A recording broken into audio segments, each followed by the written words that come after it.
niye kura yakwa ne ya guku maragwa ri igia munengera eigire tweke atia. Anyway, adama ugire ne maraigwa githungu. Let me conclude by saying this. For the last 14 years, we have seen a very significant decline in the jigger infestation in this country. This has been possible due to the partnership we've had with development partners, the Ministry of Health, and the Ministry of Education. We've had COVID since last year, March.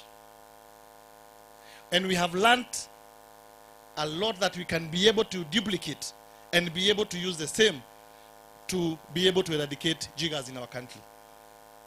I'm asking the Ministry of Education to consider, I say consider, not make it compulsory because some people may not afford them, to consider setting aside some money to buy the poor communities or the poor families, their school-going children, at least a pair of shoes so that they can be able to study and learn in dignity like other students in this country.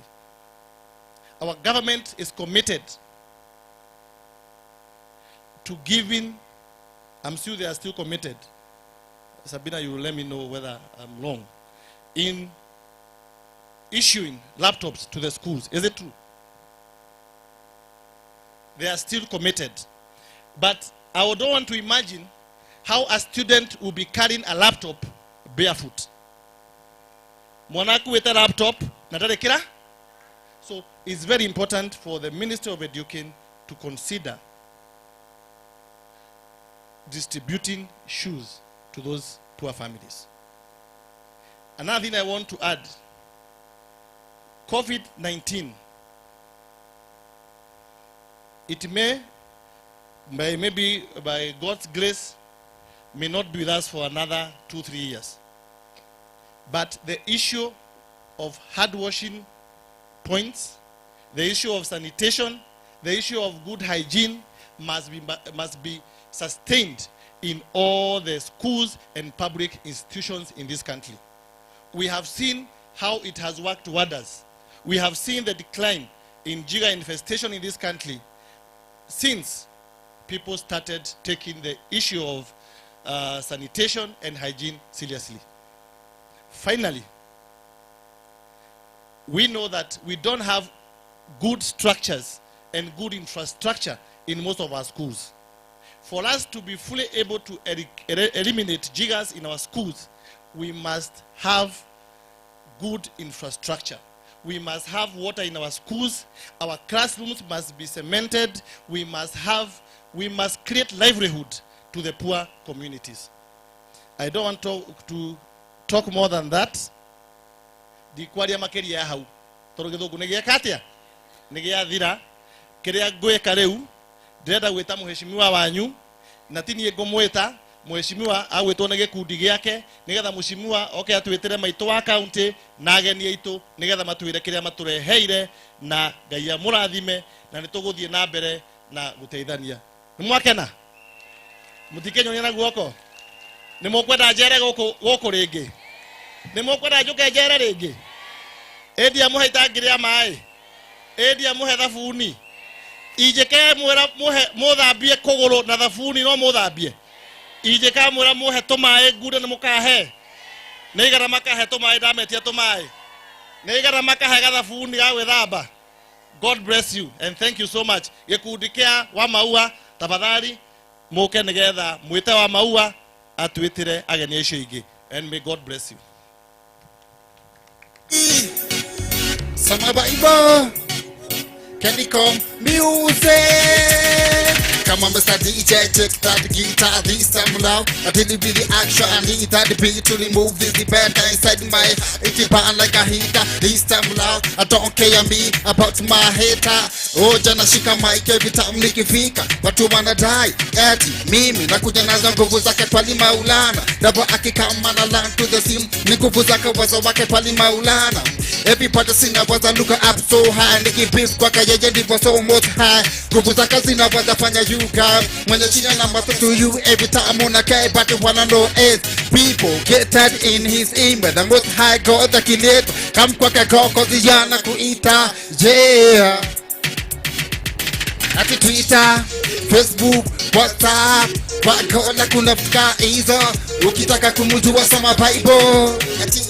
Soma Bible, sati eka mafi, majoni mchazi. Soma Bible, soma Bible. Twitter, Facebook, WhatsApp, wako la kunafika hizo. Ukitaka kumujua soma Bible. Soma Bible, sati eka mafi, majoni mchazi. Soma Bible, soma Bible. Sina noma sina tamu ya kujani ati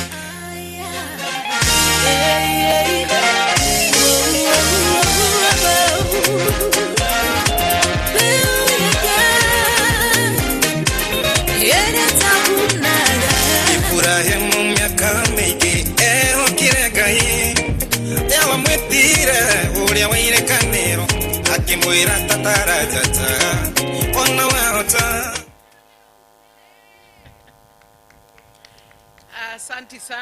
Asanti sana, namuomba mkae chini.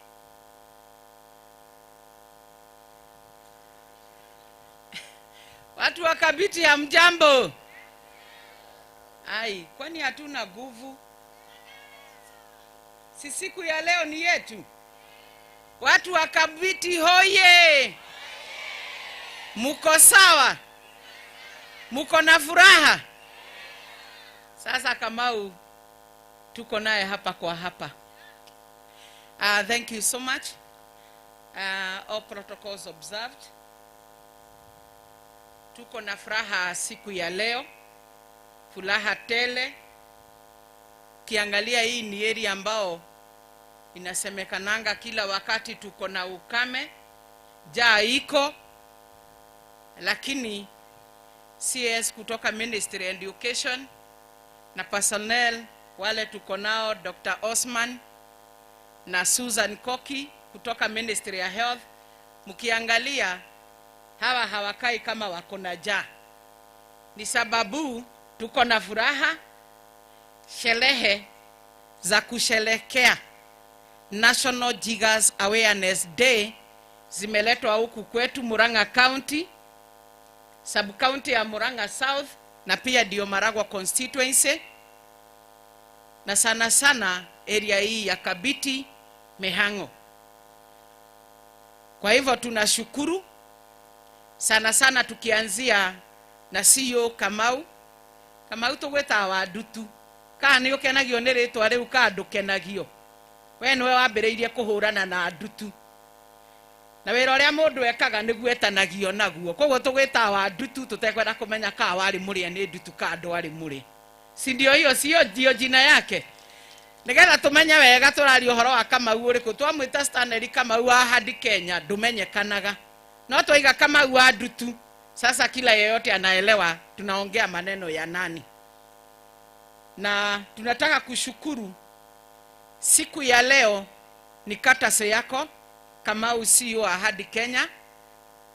Julitikia hizi celebration tuzilete huku na ndio tuingie kwa runinga leo tujulikane hata sisi wana Kabiti tupo kati guo turonekana guothe umenye kamera ciothe tondu Kamau niwe warehire ndeto ici na akenyitana na akipatina na andu angi nginya akihutia first lady tukeigiria akeigira na Kamau we mucori akeigira nginya rekodi-ini ate muthenya uyu ni uikaine umuthi no wa go celebrate na kuririkana na kuhurana na uhoro uyu wa ndutu. So Kamau, thank you so much. Feel that you are appreciated by the people of this sub county. Na ndio unaona sisi zote kutoka Ministry of Education kwenda mpaka kwa Interior Administration wote tuko na wao ni juu ya siku ya leo. Usije upate hatupo. Kwa hivyo ni ngatho nyingi muno. And we also want to appreciate all those who have partnered with you to make this day a success. not forgetting the Ministry of Health and Education have also chipped in to make this day a success.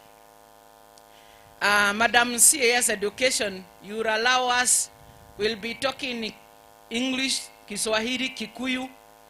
Kwenye hutasikia ukiona tukicheka, uliza Chair Health hapo, Madam Sabina Chege, tumesema nini? Usicheke kama tumekusegenya, na wewe ucheke na sisi. Na kulbi wakati huo tumesema yako. So, I do not want to take much of your time, but I also want to appreciate my colleague in the National Assembly, Sabina Wajiro Chege, Maitoa County, Muranga. She's also with us. Niokire negetho na akianyitanira hamwe na ithwe akenerere na twaranirie na turanie kana turathi na mbere na kuhurana na uhoro uyu wa ndutu. Turi akenu ni kuona Maitoa County.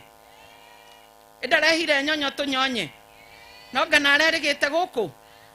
Koguo ako nyonyo icio nducigite sawa. Nukumenya hari okugerera. Tondu mothe maitu ni ukire. Tuko na haja na wewe. Na nejoe ukaga no gokana maundu mega. Tondu no ukire na representation ya andu aku. Koguo ni wega Sabina umenye turi akenu muno ni undu wa guka kunyitanira hamwe na ithwe na kugrace igogona riri pamoja na wale wengine ambao wamekuja. Mengi ambao ningeongea kuhusu maneno ya funza ndutu no tamasio Mario ni CEO wa Hard Kenya. And I want to appreciate you, Kamau. I remember when you started this thing of creating the awareness and providing the carnival shoes, slippers, na sana sana ukaanzia hapa kwenu Muranga. Najua kuna viongozi walikuwa wanapigana na wewe wakisema unaaibisha Muranga, kuna funza kwena adutu na gotire. But I want to support you and to tell you what you've done great, even to improve and to empower the livelihood of these people through this Hard Kenya Trust exercise. Ithe datu hutetie na njira nyingi. Kama unejo nende thire waku muingi muno tondu ni uceraga Maragwa kana sub county no na wanoka tukahe andu iratu cia rafa, tukamahe slippers, tukamahe nginya thiguku. Kama uri indo no ikaraga na gacati o uguo tote maundu maingi. No mbeca ni toi ni uri wewe. Tondu gutire mundu heanaga atari ithe tiguo. Na ungiona kama uota moyo uria ikaraga simple, ndungiuga ni ari kanyamu. No kindu kiria nyendete giake ni warie wa ngoro yake kwenda kuheana. Kuna watu wako nazo na haezi wakapeana. Lakini yeye hatujamchagua, si kura anatafuta. Maybe in the future na gigoka etoto kamwiciria kana tumwirigithie. Na ndareka maya ni undu wa kura tondu twambiriirie tene nake muno na nimo muiguite makiria miaka 14. Kwe mundu wethaga kura miaka 14. Koguo ni kuonania ni ngoro yake ya kwenda guteithia.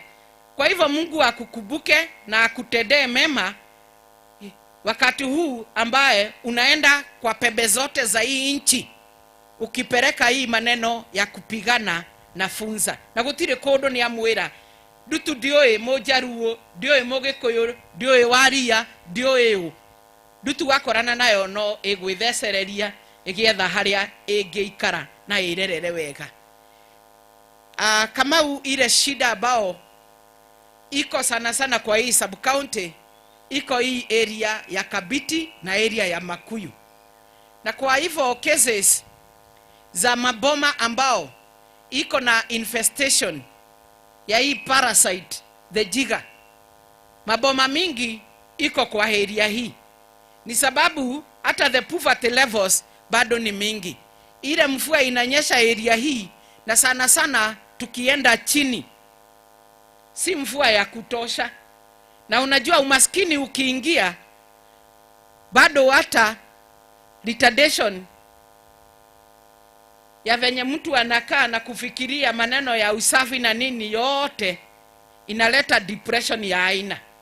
Kwa hivyo poverty levels we associate them sana sana na zile maboma ambao unaona kuna infestation ya jiggers. Kwa hivyo maundu macio mamwe nimo tukoretwo tukiuria uria tungigia na partners taya na muthuri wa fatata Kamau wa guka nigetha tutaithanie nigetha tuhurane na maundu maya.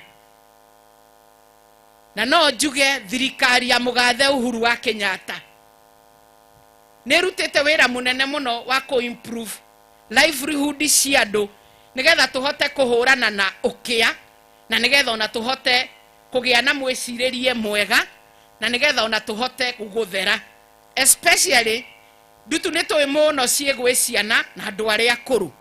Koguo president kurehe mbeca cia akuru ni njira imwe ya gutuma andu acio magie na goturo kangi kegega undu mangihota kuhurana na uhoro katiguo. Githe dutu stire ciana ine iria nini na andu aria akuru, na koguo ni njira imwe president akoretwo akihurana nayo. Ona uhoro cio wa kazi mutaani siringi wera ingira kwe mwanake ucio no irathie gakinya nginya kwao mucii. Kwa hivyo serikali ya Uhuru Kenyatta imefanya kazi mingi sana ya kujaribu kupigana na hii maneno ya umaskini, na ndio tuweze kupigana na hii maneno ya funza. Undu ucio ngienda kugweta tondu kwenda kwaria na gucokera maria magwetetwo ma uhoro wa nitwagirirwo ni guthera. Ni kusema Madam CAS, kuna borehole tulikuwa tumechimba pale, ukiangalia pale chini utaona kuna chuma. Tulikuwa tumechimba tukisaidiwa na Ministry ya Water katase ya PS Wairago, lakini hatukupata maji. Lakini hiyo pesa bado iko. Tukasema tuko na area nyingine tunaweza jaribu kuchimba hiyo borehole hapa chini ambapo assistant chief ako. Lakini tukasema kwanza tugoje ndio kukauke kiasi, tusikuje tuchibiwe tudaganywe na level ya maji kuwa juu zaidi juu ni wakati wa mvua. Koguo andu aitu no tugucokia borehole guko tondu mbeca icio iria ciahuthikire no nini o cia kwenja. Koguo mbeca iria ingi ciari cia gwikira infrastructure icio ingi, mbeca icio ciri oho, na nitwaririe na PS akinjira ni gukuongererwo mbeca nigetha tuthie mwena ucio ungi haria tungihota gucimba, na hihi later on no taithio wa county government kana o Ministry ya Water tuhote kuambatia miferethi nigetha yuke nginya shopping center. Twina borehole ingi turenjire haha muhuro 2 kilometers away kiugo-ini primary, na mai maraima maingi muno, na mai macio ni makugeria gutaithia area o ya Karia na nginya Kahuho, na twina borehole ingi igiri cikuria area ya Marajau na Kiambaba. Koguo tunajaribu kusaidia Kamau venye tutapata maji. Pia tuko kwa harakati, na nataka kusema Sabina Wajiro Chege hata yeye ametusaidia sana na kuheana matangi thiini wa thukuru ni undu wa kugeria kuharvest mai, na nigetha ciana citu ikanywa mai matheru, mai tukuhota kuhurana na uhoro wa mirimu iri irehagwo ni igunyo mai-ini.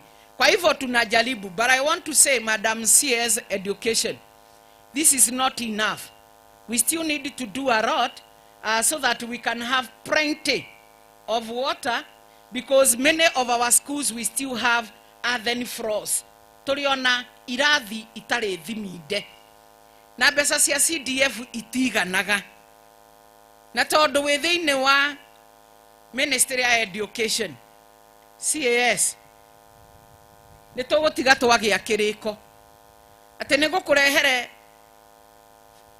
thukuru ciganona nigetha citaithiririo na gutigirira mathina mamwe maria twinamo, na no mangi marathie magaciara uhoro wa dutu na maundu maria mangi ni twataithania. Madam CAS, juu tuko kwa shule tuko na mahitaji mingi sana imeletwa na 100% transition. Tuko na shida ya infrastructure in terms of classes. Mi nimejaribu, and my sub-county director of education can bear me witness, much of my money in CDF has gone to improve the infrastructure of our schools. But that is not enough. Sitaki kusema mashida ingine tulikuwa nayo, because pahali tulikuwa tulinena kidogo na tunajua president alifanya kitu. Juu pesa ya infrastructure ilikuwa inaenda pande moja. Hata wewe unajua hivyo, lakini wakati tuliongea hiyo na Sabina, hata yeye alikuwa president has done us proud. So we are already optimistic that tukikuja huko hata area hizi tutapewa pesa ya infrastructure. Nigetha tutaithanie, nigetha tu improve na tukirie mathukuru maitu. Deski, maneno ya desk na rockers bado tuko na shida, and especially wakati huu tuko kwa directives za kupigana na hii shida ya COVID-19. Tuko na social distance, but we cannot be able to achieve it juu bado hatuna desk za kutosha. We want to appreciate what the government did by making sure that there was provision of desks, but they are not enough and they never got to all the schools that we have, and especially the primary schools that we have. And you know, with the 100% transition, kila mtoto lazima aende shule. Wira wa assistant chief na chief niko make sure adothe ni maathie thukuru. Another challenge, Madam CS, julikuja mashinani tukueleze, tuko na so many effects from the plague that was brought by COVID-19. Na moja yake ni drugs and substance abuse. Watoto wetu walikuwa exposed na hii maneno, na tuko na hiyo shida kwa mashule. We also have an issue to do with the early pregnancies. Wasichana wetu ni wengi, tuliambia na tukaongea na wazazi warudi shule hata ingawa walipata mimba, na tukawaambia mimba si ugonjwa au kidoda, arudi shule asome. Wakati wa kuzaa ukifika anapewa ruhusa, anaenda anajisaidia. After maybe 6 months anarudi shule, or 3 months anarudi shule, anaendelea na masomo. No maundu mamwe ta maciaciari mamwe makirio maito makuhurana no horo wa maundu maya magutwika muiritu ni athire muno kana mwanake uguo. Koguo ni tutaithanie, no ni njoi hindi yo ya bureki ni muramenyire arutani aitu kwi wira marutaga, tondu cases nyingi cirokire riria ciana ici ciena arutani matikoragwo na bureki iyo nene ya gwitawara na gwika maundu mangi. Na hau niho arutani, you should feel proud ati aciari amaraigaga mwecimuwa karutani magagicokerio ciana ici na ni itugire na guku na ni ciao, meaning ni wo ciarite no ko kahana we kana baba wanyu kana bare no ni gakugire uroria kangicokereire mwarimu. So that shows that teachers, you do a lot of work, and we appreciate the much that you do. Ati aciari aya ni marakinyite kuga, when is this school going to be opened?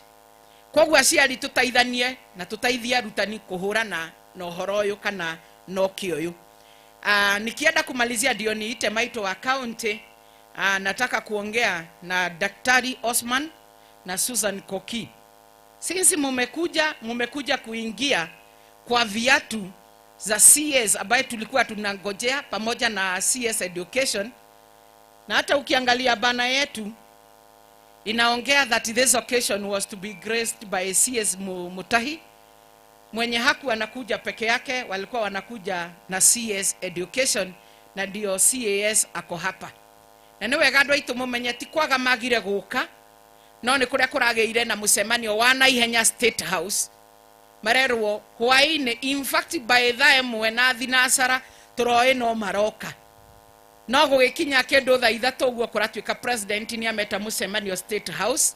Koguo mutikaige ati ni kurega maregire guka, na ni turarutite wira munene kinya kwandika bana. Ona ithu ni tu understandaga ati bururi ni munene gukira hihi guku mihango kuri gwiki, na nikio murona ni matutumeire representative ao aria magirirwo ni guka maiganire iratu-ini cia maundu maria tungirire CS. Kwa hivyo since kutoka Ministry ya Health, Dr. Osman Wedwe ndio umesimamia, nataka kukubuza maneno ambayo iliongelewa hapa na kijana wa huku Julius. Na Julius ni thank muno tondu nae ni contributed uhoro munene wegie igogona riri ria muthenya wa umuthi. Na Julius githe ti mwana wanyu? Ni mwana wanyu?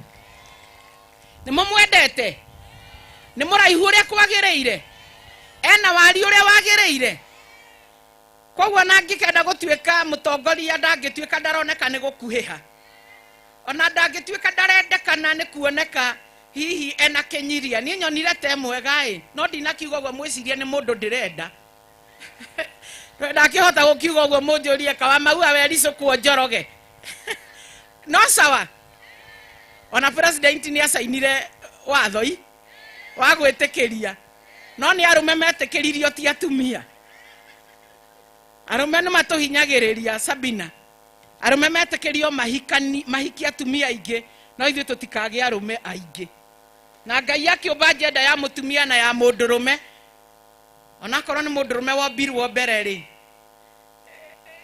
au nĩ mwĩyendaga no nyendaga kũrora nĩ hahaigaga mũndũrũme no athiĩ mairĩnji nyingĩ no mũtumia ikare oro harĩa gũtikĩrĩ na thĩna angĩkorwo tũgũgĩtũra tũhinyĩrĩirio na ithuĩ kwa Mwathani na ithuĩ tũkamũgayagĩra heni si ndio hiyo? Kwa hivyo nilikuwa naongea maneno ya kijana Julius na nikimwana gĩa gũkuna nĩ kĩega na nĩ tũrakorirwo twaranĩria kwetha success ya muthenya wa umuthi. So Daktari Osman nilikuwa nataka kusema Julius aliguza maneno ya Mihango dispensary. As much as we know health is devolved to the county government, there is still some money that we can be able to tap from the Ministry of Health, and in partnership and in support of what the county governments are doing, we can improve and we can expand this dispensary of Mihango. And especially twakinya ate nĩ kũrĩ mĩako yambĩrĩirio devolution ĩtanaingĩra no devolution yaingĩra nĩ ũndũ wa wĩra ũrĩa wĩ mũnene na nĩkĩo ndĩra support mbeca nyingĩ ciũke county kũndũ kũu kwahanire ta kwarũgama. Koguo Dr. Osman kumanagia na gũka gwaku, you are coming here. If we'll get something happening to that dispensary of Mihango, we will live to remember you. If you look at all who are seated here, you are the most brown. Yes, in terms of color, eh? And even when I look at them, you have other areas that you are different from us. So that difference be a mark to be remembered by these people, that when you came is when we talked about Mihango dispensary as much as it is a devolved function to the county government. I also want to tell you we have Makuyu, which is a level 4 dispensary. And that Makuyu is the one that has been taking all the accidents that happen within the Keno Sagana to Nyeri Road. And it has never been expanded. And I remember even Sabina, we have talked about this issue of how we can expand the Makuyu dispensary to a level 4 so that it can be able to match. And you can see now our president and our government is dualing that load. So in terms of accident, and we are not calling for them to come, we are Christian and we are prayerful that they will not. But in an event that this accident comes, that dispensary will not be able to handle that capacity. So we always request, and we have been requesting even previously, if we can have an expansion of the Makuyu, which is level 3, to a level 4, so that at least it can be able to handle any challenge emanating from the accident, from the load. I, as the patron of CDF, we want to come up with a KMTC because RAD is available in that area. So if we are coming up with a KMTC and it is at level 3, I remember I had to speak a lot with the chairman KMTC to allow us to start a KMTC at a dispensary of a level 3. So as we go about it, if we can have the elevation in terms of expansion to level 4, then I think it can be able to hold the learning and the practicals of those students, as well as taking the challenge that can come from that load of Keno Sagana, now that our president has given it a lot of money na construction are ongoing.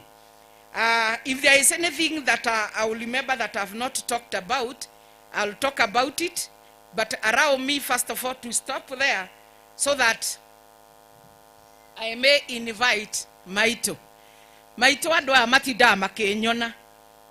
Na riu koguo thio uria ona marenda kuona muno materigite. Ti uthio wa Maua, ni uthio wa Maito wa county. Si ndio? Na ni tu understandaga rimwe no aremwo ni gutinda gukuta wa Maua uri okaga maita maingi. Tondu county ni nene na nie ni ndamithiururukire rira twa computagira giti kia women rep 2013. Na constituencies mugwanja. Ti muchezo guthiururuka na kuonekana na kufirwo. No na area rio nene ri tutinaga maundu mahutetio na mahutanetie na mihango kuma ofisini ya Maito wa county.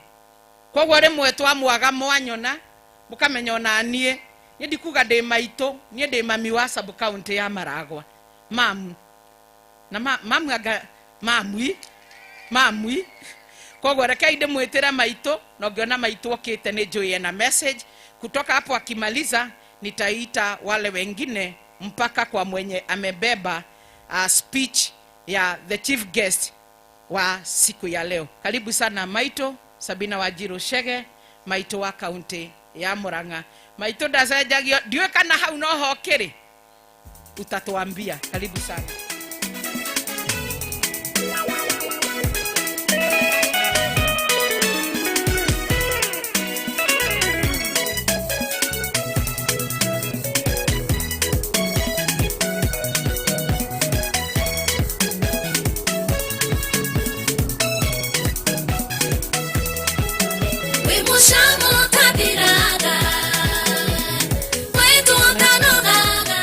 Asante DJ. Motio koina goko.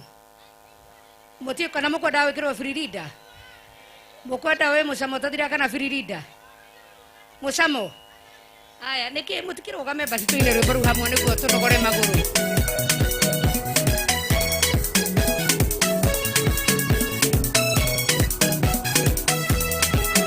We mucamo tathiraga.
Mutumia wa ikare haria ni ngumweke uyu ni aina muno uyu aina ta kaireti ndage kurora ihenya.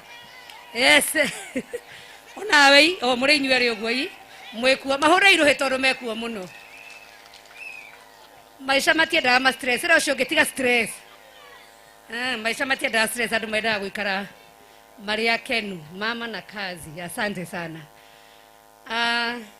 Our chief guest today, Madam CAS, Ministry of Education, representative wa Ministry ya Health, Dr. Kamau na timu yako ya Hadi Kenya, our partners ambao wamefika, our provincial administration, my colleague Honorable wa Maua na ikaria guko gwitu Kabiti. Muriega, tusalimiane. Ngai ni mwega na hindi ciothe. Mutaniruhusu gwaria lugha ciothe na ngwamba gucokeria ngatho. Kwanza ni washukuru Hadi Kenya Trust, Madam Cecilia Kamau na timu yenu kwa kuchagua kuja kucelebrate the International Jiggers Day hapa kwetu Murang'a. Tuwapigie makofi mazuri. Tukiangalia historia ya maneno ya jiggers, kusema kweli ni kweli jiggers imeaffect karibu sehemu zote za nchi ya Kenya, lakini wale ambao walianza kufanya ile kitu inaitwa awareness ilianza na Daktari Kamau. na nataka tumshukuru na mtumpigie makofi mazuri Daktari Kamau, kwa sababu tuhore rohero wega. Tu appreciate Daktari Kamau kwa sababu yeye, isipokuwa ya kwamba hakuambia akiwa mtoto mdogo alikuwa muadhiriwa wa Jiggers, vile aliendelea, Mungu akambariki, aliona atarudi to give back to the community na akaanza maneno ya Jiggers awareness. Ukiangalia kitabu kama wameandika ni kwamba alikuwa amepigwa sana na viongozi wengine ambao hawakuwa wanataka hii maneno ya Jiggers ifike na watu wa Murang'a wasaidike na nchi ya Kenya.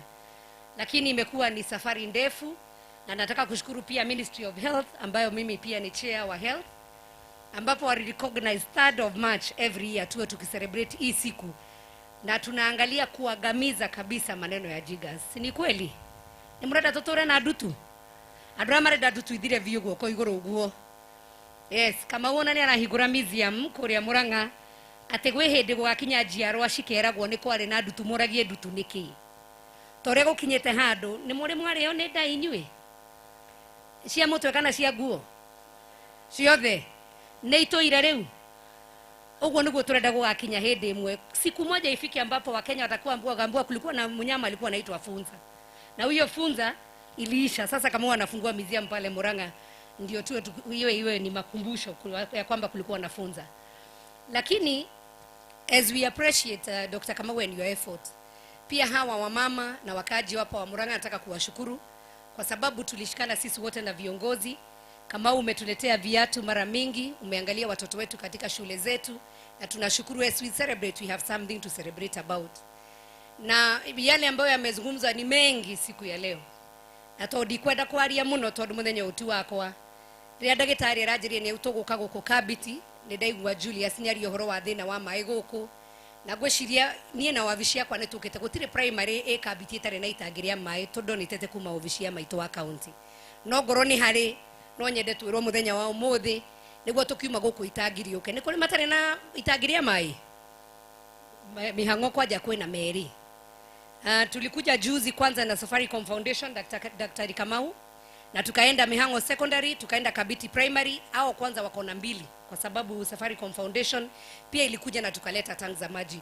Kwa hivyo Julius, tumejaribu, na leo tukiongezewa hizi sanitation tanks ambazo ni za kuosha mkono wakati wa COVID, watoto wetu watakuwa wako safe na pia wazazi wetu, na tunashukuru sana sana kwa siku ya leo.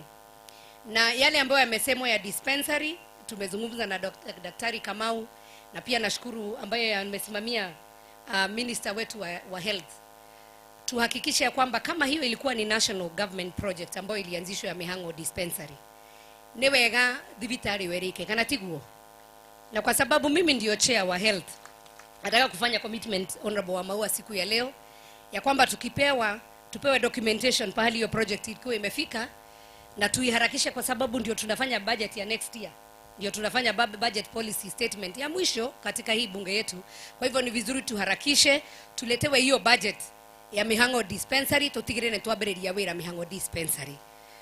Na koguo committee area ihau, na ndramenya ona kungigro guthaihiga mwena witu wa health, ndramenya through the office of Her Excellency the First Lady Daktari Kamau pia unaweza tusaidia hapo, na najua atasaidia sisi tondu ni endete atumia na maundu ma maternal health. Kana mutire mona First Lady akiruta wira ucio, na nitukenaga muno tondu kaire tu guku gwitu Murang'a twendeirie mutongoria wa bururi. Mumenye na ithu Murang'a tutire nyenje eni mutongoria wa bururi no one mundu ku Murang'a kana tiguo, na nitukenaga muno ni wira uria arutaga wa bururi. Ona goto guku gwitu bururi wothe nituonaga Beyond Zero akiuga ndangienda mutumia akigia kana agate muyo wake kana kana gakigio gakue. Na koguo Kamau wacoka mwire tukenaga muno ni wira ucio wake. Maneno ya Makuyu na kweli wa Maua tumesukuma maneno ya KMTC, na hiyo maneno ya Makuyu kuwe level 4 pia hiyo iharakishwe. Hatuna time wa Maua, na tuna ile inaitwa sports fund pia ambayo iko supposed kwenda certain percentage. Tunaweza enda tushirikiane na Ministry of Health na pia ule CS wetu ambaye ni Amina kona sports fund, na iko na fund ambayo inafaa kwenda kwa health. Kwa hivyo tunaweza hakikisha kwamba Makoyo as we build that, na isipokuwa hata hiyo sports fund, hata wa contractors ambao wanapewa aya mara maheo mawira magwa kavara ile matire na besha, na nimagiro ngucokia kanyamu kuri community. Koguo wa Maua tugitindika CS Macharia andora mara kavara ino nimagiro ngutigirira ne matwakira na mararamia thibitari itu ya Makoyo niguo andu itu no mateithike. Inde hauti hega koguo makwati maige na muthenya wa mutheria kama uranjire ni eguka turiona covid ofisi yakwa ni turugire tuguikiriria indo iria kuheana muthenya wa umuthi na kwa ndio tukuheana mask 1,700 thukuru icio ciothe cigukite tuta hand over hizo mask na ziko hapa, si hizi kidogo, utaleta hizo zingine zote, lakini tutafanya handing over wakati wake ili tuhakikishe ya kwamba tumepeana hizo. Na kwa sababu wanafunzi gonyotagira kuona aruto no marathoma no muramera merutanirie ni nguragia wa magwajira ni tondu wa covid protocols matigiukire ni mekwenda ma encourage muno aria mesradiate na form 4 aria mareka kigeranio na nigutiga success card cia thukuru icio ciothe niguo makinyirio ni arutani au tondira menya arutani meguku muthenya wa umuthi. Na aciari twaririe ciana tutigirire ni menda githomo tondu amwe itu na Kamau angiamwirire kwende aritwo ni ndutu muthenya umwe agithi kurutwo ndutu mundu arutwo ndutu tene kiragwo ki ndogo kana nyumwe kiraga ki kwanyu kana mwiciragia twacerirwo oguo na irato twacionagira view sasa ya hindi yo gutiari iretiguo na Kamau muthenya umwe nekirwo ndogu akiringika ni ruo uyu murona haha aya ni murona uria rungarite muthenya wa muthi ni akirirwo ndogu muthenya umwe Kamau ni my brother koguo no ajitikirie na no njarie maundu make mothe na koguo ni akiritwo ndogu muthenya umwe akiringika koguo thina ni umagwo niguo andu aitu na tondu maragwa mwena uyu tore wa mwe kugaga ni makoretwo matigirinirio for a long time na ni njokagiria wa maua ngatho muramenya 2013 twarwamanite na kagiti kia women rep kimukiria kura na ndakuire ngoro tukimunominate githie MCA arerutaniria atuika MP wa Maragwa ni rutete wira kana ndarutete wira na tondu ni muhengecago inyuĩ rimwe na Maragwa ni muri kari history mugaga ngari tari mwangatia uyu mumenye ni wanyu gaka ni kanyu tikara Kenya mwekaga atia na ni wega tondu maitu ndimwirage uhoro wa maneguo nie bunge nderi bunge ritarire ya kaigana ya keri na ni nyumogire maitu ndekaga atia ono mamu wanyu kai mugoke mucenjie mwike atia na tikigathi wa Maua ni first time member of parliament na ni arutite wira mutheru na wira mwega ta mutumia akarugama na guku kwanja guku kienda tondu ni kuretwo mutiganirio muno ni arutite wira na hari akinyitie no athire na mbere niguo mwaka ucio ngi ningi tamu wengi arikiririe na ni wega ndimwihoyo guo na ni ndamuhoyo guo na kwenyihia kunene muno na tondu ni kurokire BBI ni muraheirwo mabuku ndiukite ngiuma ha ni ngumunengera mabuku muthie muthome tondu nie ndi umwe champion wa BBI na hadi Kenya na Jota niruhusu niseme tu hiyo machache kwa sababu nashukuru MCA zetu sijawaona hapa siku ya leo na ningewashukuru kwa sababu walipitisha katika county na tukafurahi sana 53 out of 53 hakuna mwenye alienda against. Sasa ikifika kwenyu yakinya kuri inywe ni ndamuthaitha ndamutandukira nguo undu umwe BBI ireka ni guturehera mbeca mashinani mwaigua ngeragia ngaceria tumatangi ngaceria tugukuge katia mbeca ciakwa thiini wa mwaka de women rep iria hetwo constituency yothe ya Maragwa ni milioni 7 ati ingienda gwika undu uria wa Maua ngika mwaka umwe no muthurire miaka twendidio maitu wa county ndiga ikorwo ndetwo gacucu kana tiguo no BBI ni ramwira rutiga wa Maua milioni icio ciake igana ria almost 140 million per year ni marauga MCA zanyu o wodi ni marehagwo milioni 20 yani MCA gukorwo ebere gukira nginya women rep ni muranyita wega mbeca icio iguka kuri inywe ciana cianyu itwarwo basari heo basari na ikuria matura mai mau turogo horo wa mai dispensary tondu health ni devolved horo wa urimi maundu mothe meguka uguo inyu mungienda mbeca kana mungienda atia ta heyo horo ucio mungienda atia mwe mutirenda maendeleo koguo hinde riu riakinya na wa Maua ni njuri tuguka tukumuthomithia mumenye maundu meme thiini wa BBI mutigeterere kuigua matuhuma murerwo tondu kwiragwo kwirirwo tigwika atia na muthuri aikaire thi onaga haraya gukira ki o mukaroga no uramuhendeto waigua muthuri aria mugathikiriria mukaigua rera mwira na ndikwenda gukiria hau Ngai witu amurathime muno ni ndacokia ngatho head teachers ereme haha ni go hand over the success cards niguo cikinyirio macukuru indo icio ingi twarehe mask ciothe cia macukuru macio ni tuku hand over gwe CEO wa Ahadi Kenya maybe one of the head teachers ama mkubwa wa elimu anaweza kuja na inakaa smart TV kuna picha ya mama ndio watoto wanaona wasome wakuwe kama mama si ndio kwa hivyo I'll hand over na iko na jina ya shule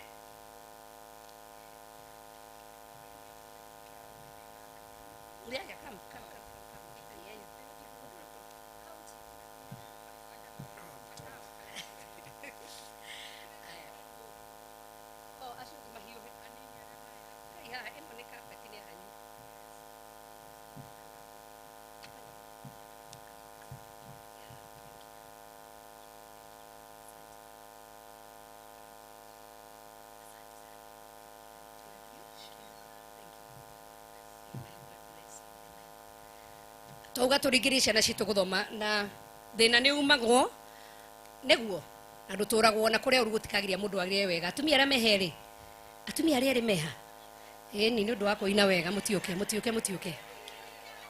ni mekuhurwa firidi da wona twarikia ni ma DJ ni ukumahurira firidi da ya wona haria ha firidi da exactly kwaje raini agithikati we mahurira irohero wega. Asanti. Kama utaniruhusu niambie wa mama. Ati naona marahiuria. Ndemwire atirire atumia tutige stress neguo. Na twende athuria itu. Neguo amagua haha complain. Na tondi kugera kairaini kau ndemwire atirire. Roiski maugire atirire kirio handaga nikio geka atia. Neguo. Ainire kae wendo ria wale wakiambiriria. Wathire ko kiriganirwo nenie kiria uhandaga ni ukagetha wahanda wendo wahanda rumena mundu kiroko kirawiririe muthuri wake ni amwendete guoko iguru kama guoko gwina gathina toka ndutu amau areke njeke ga test gaka mundu ati mutirakuhaniriria Mwigete social distance kinya mecii. Ni haya, ndamuonera 18 nyue. Social distance imefika mpaka nyumbani. Okay, tukiuge ti umuthi. Umuthi tu Wednesday, ni turambirie mweri wa March. Mweri kuma mweri umwe nginya umuthi mweri 3. Mundu wirite muthuri wake kana mutumia yake ni amwendete guoko iguru. Na no mumenye taruga mahava oka. Thiini wa andu acio othe no muthuri uyu umwe muhurire irohero wega.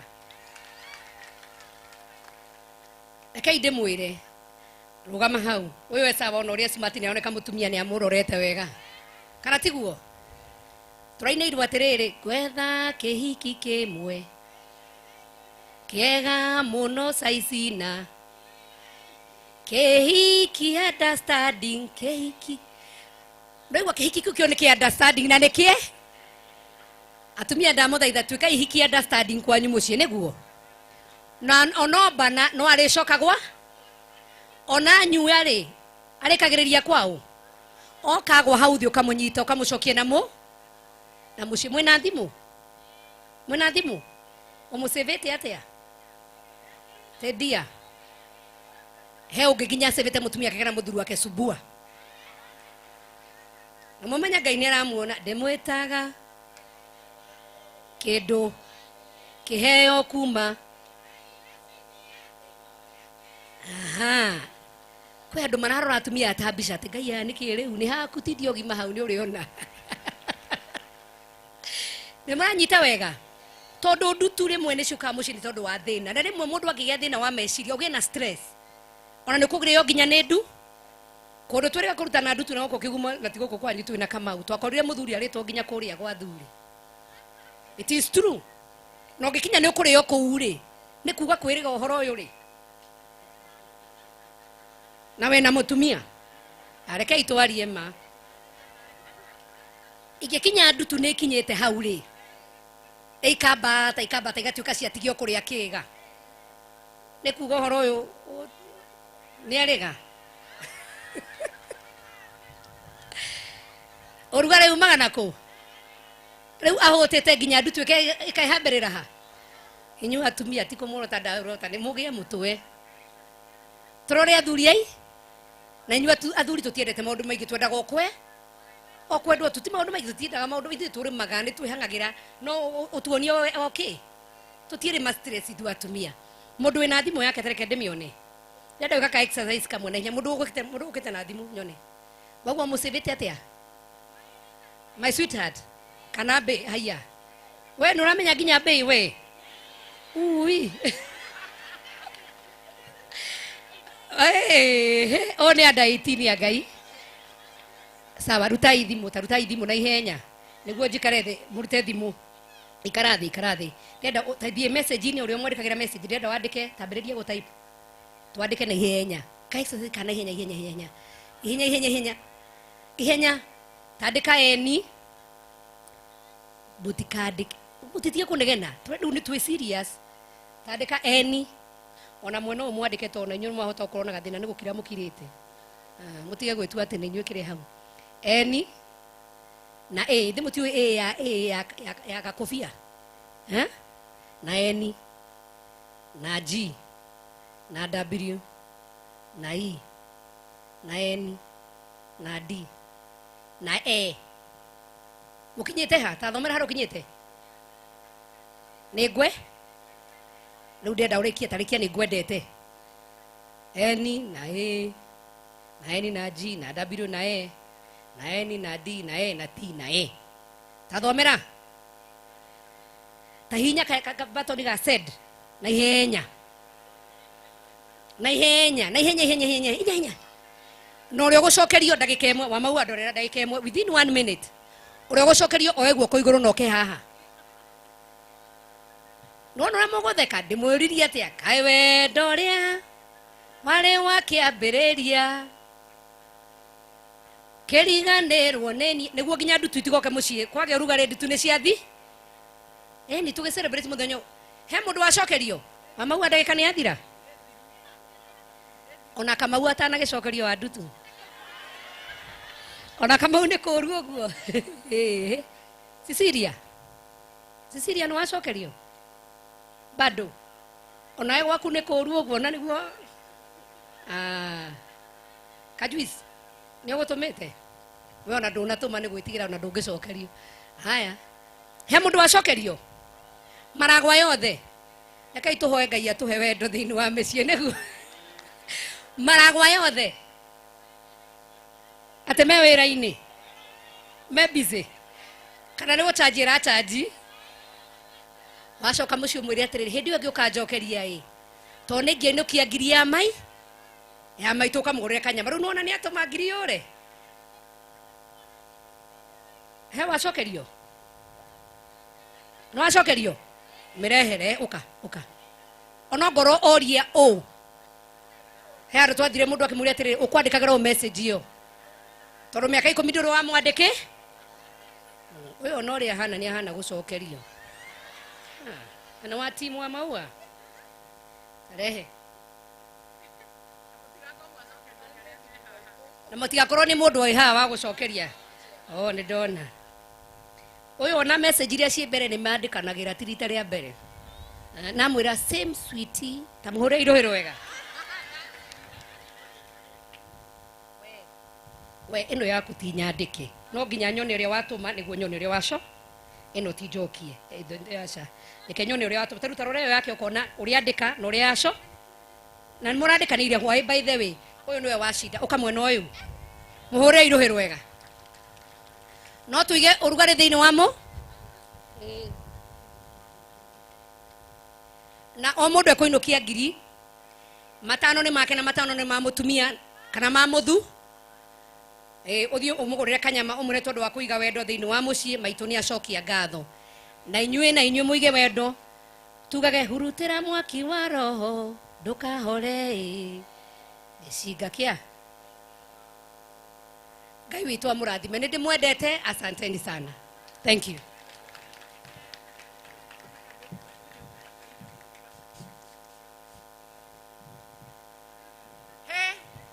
tani tuhurira imaitu roheru wega rumata rwa maitu wa county maitu gwiciria ni wona andu ani marakomisite na ni wakiona we kongithagio karia ke hakuhi na karia gakuhiriria githe gatia kiinuka kongete uria ni muthuri mucori muno ni ahota kumenya thiri ya maitu wa county ya kurutwo ni njira iriku na koguo uria wamenya na ihenya ni ahota gukorwo arutoro kanyamu. Thank you so much Maito, and thank you so much for remembering our students who are sitting for the coming examination, for the success cards that you have given, and I'm double sure they will get to the student. I want to take this opportunity. Hii maneno yote tumekuwa tukiongea ni maneno ya health. Kwa hivyo nataka kuita wale ambao wametusimamia kwa ministry na yule ambaye amesimamia CS mwenye alikuwa akuje, na kulingana na protocol tutamalizia na CAS education. So let me take this humble chance to invite Dr. Osman, who will also introduce Susan Koki and any other that they have come with from the Ministry of Health. Karibu sana daktari.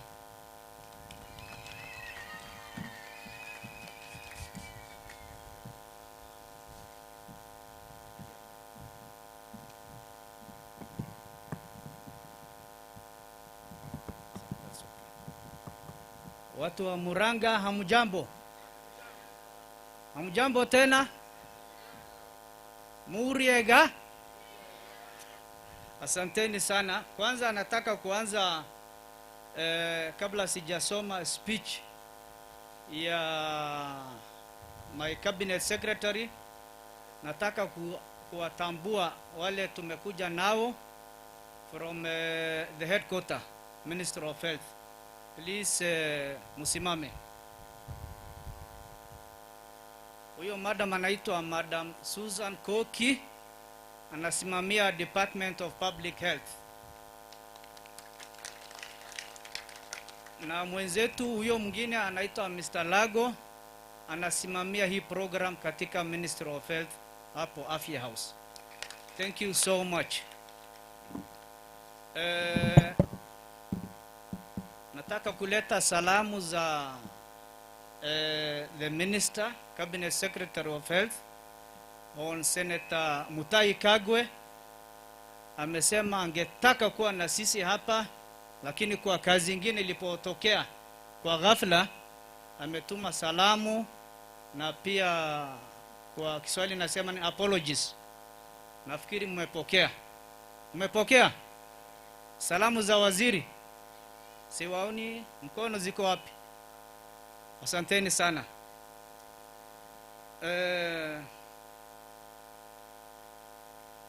Because tuko kwa hii era ya COVID-19, nataka kuwatambua, kuwashukuru, and also bring glad tidings that Muranga County, ukiangalia numbers ya COVID-19, iko chini sana kuliko wale counties wengine, wale counties zingine, kwa sababu nyinyi mmeshikilia pamoja. You have worked together very hard. So I want to thank the leadership of Muranga County, the government of Muranga County, our leaders who are here, local administration today represented by our DCC and his officers, Minister of Education, head teachers, kina mama, wazee na watoto wa shule, kuangamiza, sijui kama tusema ni kuangamiza, both COVID-19 na ile tuko nayo hapa inaitwa Jiggers. Tunajaribu. So I want to thank you, all of you, for observing all COVID protocols. Hata ukitembea hapa, all protocols have been observed. Hand washing areas ziko kila mahali, sanitizer ziko kwa kila mahali, na hapa naona pia watu wamefanya kitu inaitwa social distances. Social distancing. Hata nasikia honorable amesema sijui kama tunafanya social distances kwa kitanda. That's the message I got. Sawa. So the point is, social distances zifanywe kwa kila pahali tunapokutana. So before I read the speech of the CS, I want to thank very much those who have organized for this special event. I think they have been mentioned, I don't want to repeat again, in order to eradicate jiggers from our communities and the country. I'm aware it's not only here, but we have 42 other counties suffering from the same. About 2 million people have jiggers. So this is a start. We have started, I know, many years back, but tutafika hiyo mahali tunataka. Jigger free society or Jigger free country, Mungu akitujalia. So now I want to read the speech by the Cabinet Secretary, Minister of Health in the Republic of Kenya, on Senator Mutahi Kagwe during the National Jigger Awareness Day on 3rd March 2021 in Muranga South Sub-County, Muranga County. The Chief Administrative Secretary from Ministry of Education, Madam Mumina Bonaya, representative of His Excellency the Governor of Muranga, on Sabina Chege, the woman rep for Muranga County, who is also my chair of the Parliamentary Health Committee. Our MP, on Mary Waithira Njoroge, the County Director of Education, Muranga County, County Executive Committee members present, County Chief Officers present, National Government, County officials, staff who are also present here, our brother and CEO Ahadi Kenya, Dr. Stanley Kamau, the head teacher and teachers of Mihango Primary School, other head teachers present today, the neighboring schools present, our pupils, all partners, distinguished guests, ladies and gentlemen.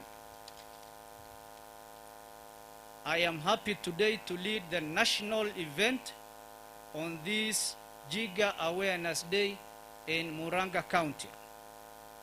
The theme for this year is keeping the eye on the ball by enhancing sanitation compliance, which is in line with the achievement of universal health coverage. Indeed, it's an inspiring moment for me to be here with you on this important occasion. The gains made in Jigger's prevention, control, and treatment have been impressive.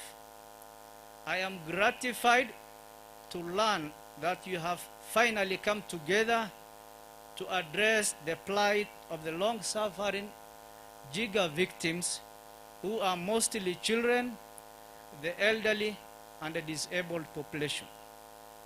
With the present COVID-19 pandemic that has devastated the economy and interfered with our social lives, we have observed enhanced personal hygiene, such as hand washing with soap and running water. These have substantially reduced the cases of diarrhea in our health facilities, and has also impacted positively by reducing the cases of Jigger infestations in our communities across the country. Ladies and gentlemen, I'm aware that Jigger infestation are a significant health and socio-economic burden in our country. At least 2 million citizens in 24 counties, mostly school-aged children, suffer these effects of this parasite. Approximately 10 million people are at risk of Jigger's infection and transmission, according to the National Policy Guidelines on Prevention and Control of Jigger Infestation. The medical profession and the society at large need to be more proactive in helping the infested individuals, households, and communities to overcome the Jigger infestation problem and reduce the stigma related to Jiggers. The underlying cause of Jiggers, which we are aware of, is, for example, lack of information, poor housekeeping, lack of water for personal hygiene, coupled with poor health-seeking practices.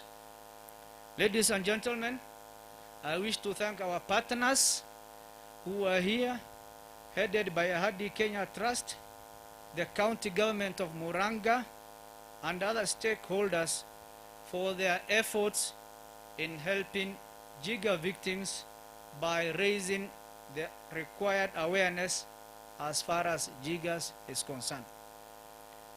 Many Kenyans now are aware that Jigger's infestation is a parasitic skin disease caused by a female Jigger flea. Kwa hiyo ingine inaitwa Tunga penetrans, which also called sun flea, which is called Funza, Dutu, or Dudu in various languages in our country. Jigger's infestation cases are coming down.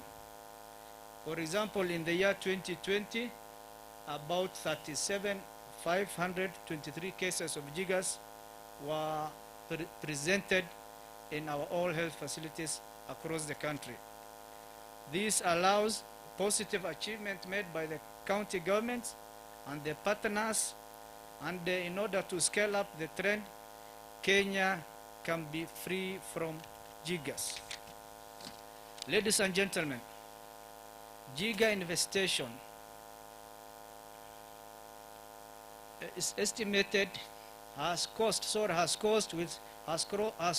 strong negative socio-economic impacts in our society, which includes discrimination, isolation, poor nutritional status, poor housing, poor personal hygiene, and even loss of employment.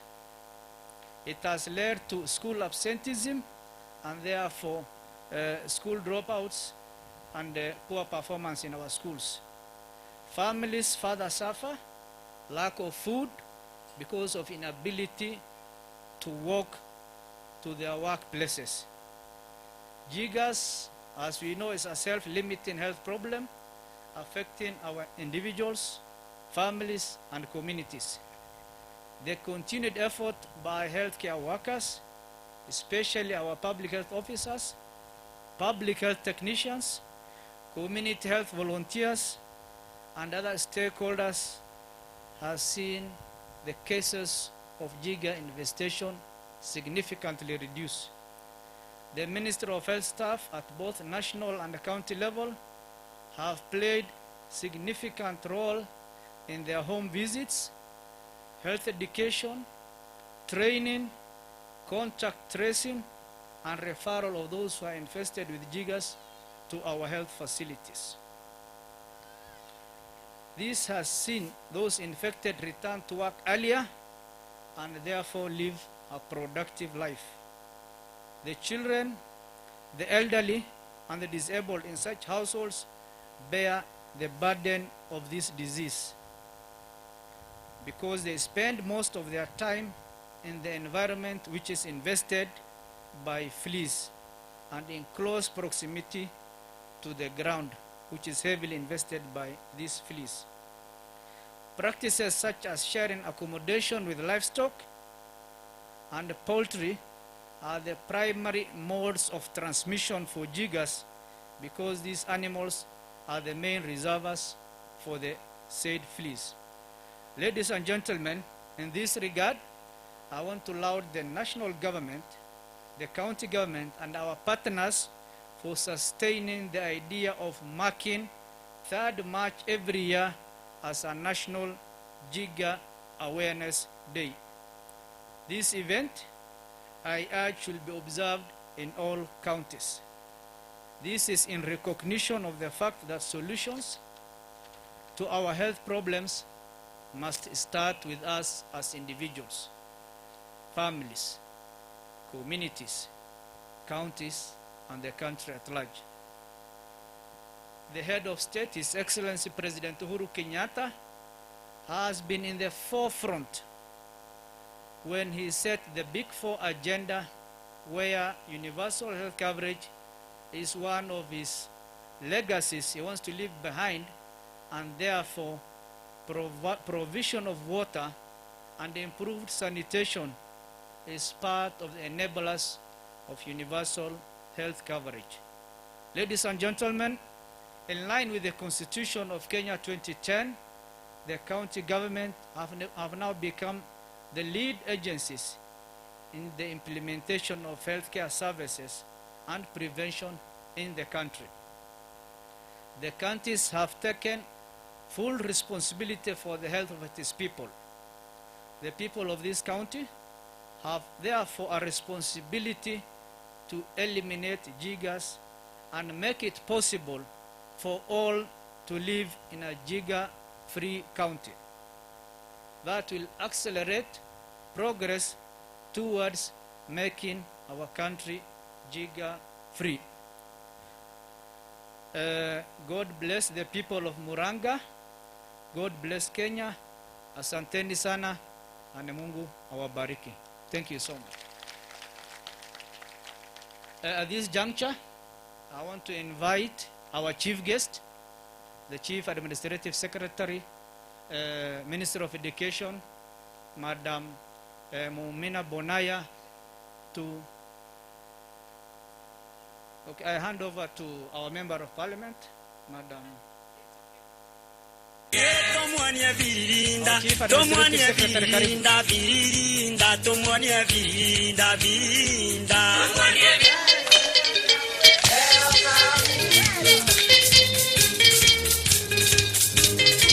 Getomito ke goko nigekano thini wa muci uyu nigekano. Getomito ke goko nigekano thini wa muci uyu nigekano. Getomito ke goko nigekano thini wa muci uyu nigekano. Getomito ke goko nigekano thini wa muci uyu nigekano.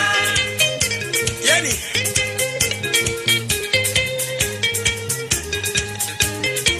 ageni ne mwagaithio ni mwagaithio na ngaithi cia mwathani ni mwagaithio. Ageni ne mwagaithio ni mwagaithio na ngaithi cia mwathani ni mwagaithio. Ageni ne mwagaithio ni mwagaithio na ngaithi cia mwathani ni mwagaithio. Ageni ne mwagaithio ni mwagaithio na ngaithi cia mwathani ni mwagaithio. Yani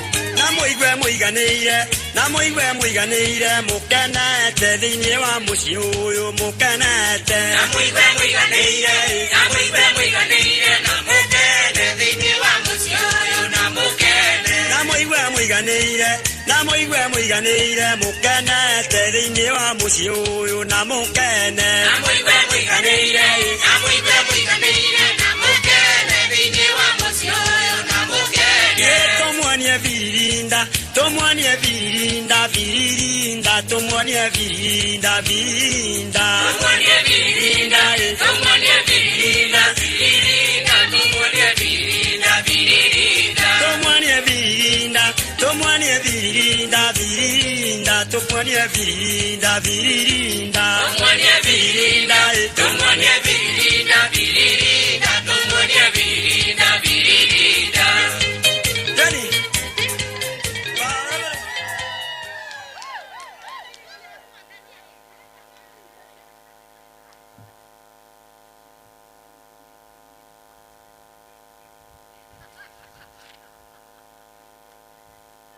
Asanteni sana. Stanley Wandutu, mama wa county, Sabina Chege, mheshimiwa MP wa Maua, wageni wote walioko hapa, kina mama, wazee, vijana, hamjambo? Murega. Haya. Kwa majina naitwa Mumina Bonaya. Mimi ni waziri msaidizi katika Wizara wa Elimu. Leo niko hapa kwa niaba ya Waziri Magoa. Mnamjua? Ametuma salamu. Mmechukua salamu yake? Asanteni sana. Kabla sijasoma ujumbe yake, ningependa kusema moja mbili. Na nitasema kwa lugha ya Kiswahili.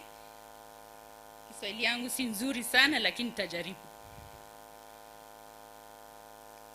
ningependa kusema hivi, katiba ya Kenya ya 2010 inasema masomo ya msingi ni ya bure na ni lazima. Mumesikia ya mwisho ya lazima? Mara nyingi tunasikia tu ikiwa bure lakini sio lazima. Lakini sheria inasema ni ya bure na ni ya lazima. Kuna jambo nyingi ambaye serikali imefanya kuhakikisha shule imekaa sawa sawa ndio watoto waweze kufika kwa shule. Kwa sababu hiyo ni muhimu sana. Kama kujenga shule, kuleta walimu, kutuma ile pesa tunaita capitation ya tuition, ile ya tuition ya kutuma kwa jina ya mtoto, kila mtoto. Pande wa wasichana kuhakikisha kuna sanitary pads, alafu sehemu kame ambaye kuna shida ya chakula, kuhakikisha watoto wanapata chakula ndani ya shule.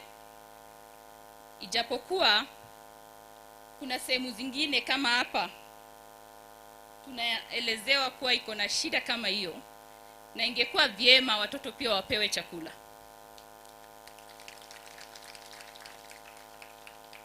Na hiyo tumesikia, na kama serikali kuna sehemu tunaita pockets of poverty tumeanza kumap ili tuweze kuleta hiyo program ya school feeding kwa hizo sehemu pia. Na kwa sababu waheshimiwa wetu wako hapa, mara nyingi tunapata shida huwezi fanya hizo program kwa sababu ya pesa. Kama hiyo ya infrastructure mmetaja, pesa ni kidogo sana, haitoshi. Mahitaji ni mingi.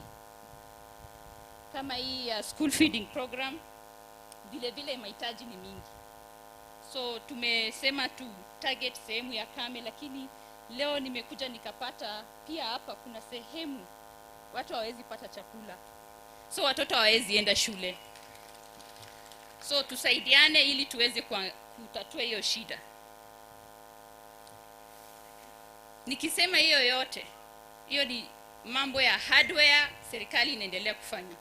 Kuongezea shule, kuongezea classroom, tukisaidiana na CDF, kuhakikisha kuna capitation, kuhakikisha wasichana wanapata sanitary towels, kuhakikisha walimu wa kutosha wako. Hiyo ni hardware. Lakini kuna ile software ambayo inahitaji serikali, mzazi, mwalimu na jamii ya hiyo area. Na kwa mara nyingi tunasahau hiyo software part. Hapa Mheshimiwa Sabina Chege alikuwa anajaribu kuambia wamama watume message kwa mzee wakisema nakupenda, si ndio? Kuna wale wamepata majibu. I'm sure kuna wale watapata majibu. Na si ati mzee ako na shida, mzee ana shida. Hapo kwa familia ndio kuna shida. Na shida ikiwa hapo, huwezi pata mtoto akiweza kusoma na amani. Si ni kweli?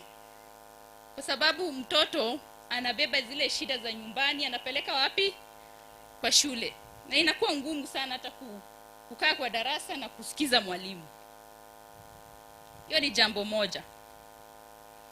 Kwa ile muda tulikuwa na watoto nyumbani kwa sababu ya COVID, kuna watoto wengi hawakupata experience nzuri. Walishuhudia mambo mbaya nyingi sana nyumbani. Na tusidanganyane, tuseme ukweli, si ndio? Kuna wale wameona baba na mama wakipigana. Kuna wale kwa bahati mbaya wamepoteza mpenzi wao nyumbani, baba ama mama.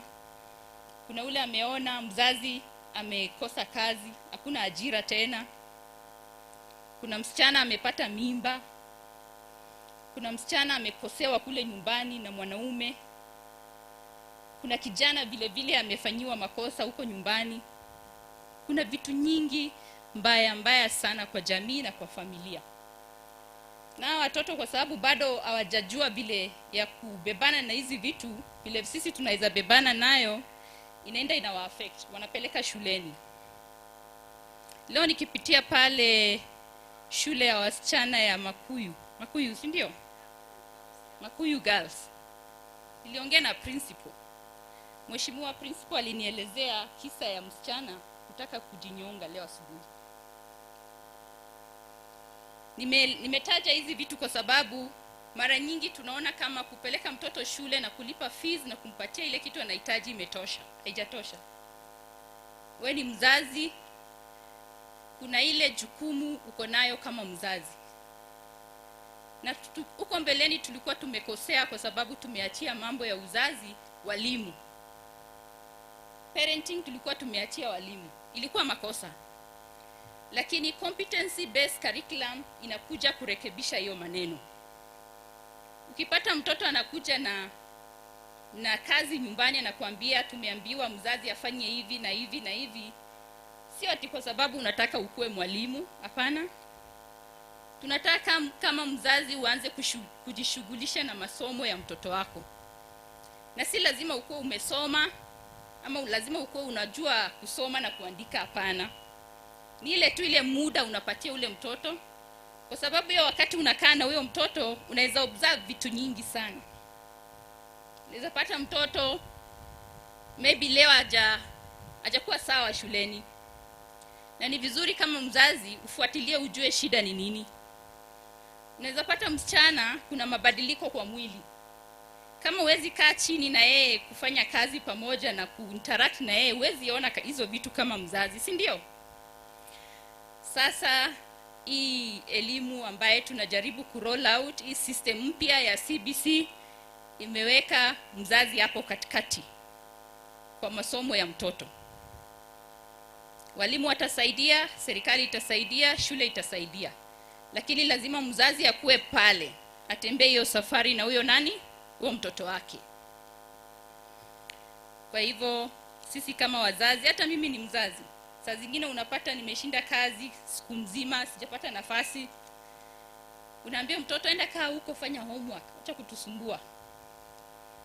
Na mtoto anasonga kando na kitabu kama amesikia vibaya.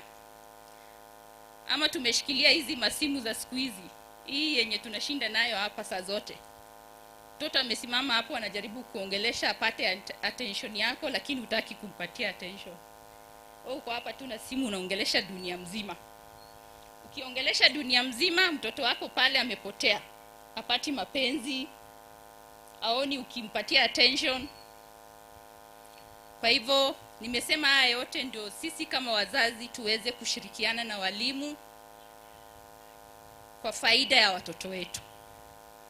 Kama serikali kuna ile kiasi tunaweza fanya, lakini kuna ingine hatuwezi enda paka nyumbani kufuatilia. Inaishia hapo kwa shule. So kuna ile lazima tufanye nyumbani na katika jamii. Tumekubaliana. Kwa hayo machache, sasa mtaniruhusu nisome speech ya waziri. Sio refu sana. Najua sugar levels pia imeanza kwenda chini. Aya. All protocols observed, ladies and gentlemen. The Ministry of Education plays a key role in schools by giving education to pupils as per the set curriculum. The teachers in school spend more time with the students and understand their challenges easily. They easily identify the various abilities and potential of learners, hence know where to intervene. Teachers play the role of second parent, role model, coach, educator, mentor, and leader. The school management has a mechanism of following up pupils who drop out of school due to jiggers, thus reduce discrimination and stigma that can lead to pupils refusing to attend classes. Teachers identify learners infected with jiggers and ensure that they get access to medical treatment. The heads of schools in areas where jigger infestation is common are encouraged to form health and hygiene clubs to deal with jigger infestation in school compounds. The Ministry of Health and Education appreciates the support by Ahadi Kenya Trust in jigger awareness campaign activities in the last 14 years that has seen them distribute over 6.5 million shoes to school-going children. I also recognize and commend the Ministry of Health staff who have supported the National Jigger Awareness Annual Celebration by carrying out health education, home visits, contact tracing, and referral of those infested with jiggers.